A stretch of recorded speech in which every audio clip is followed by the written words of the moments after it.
Here I have Xiaomi Redmi Note 11s, and today I'm going to show you how to copy contacts on this device.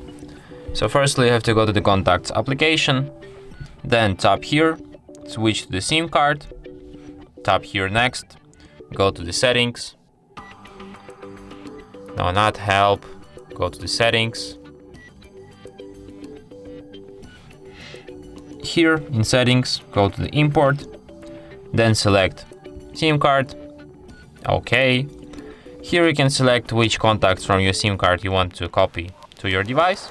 So let's just copy them all and then just tap import. And as you can see, 6 contacts copied. And now you have these contacts not only on your SIM card but also on your device. And that's it. Thanks for watching. If you find this tutorial useful, don't forget to hit that like button and subscribe to our channel.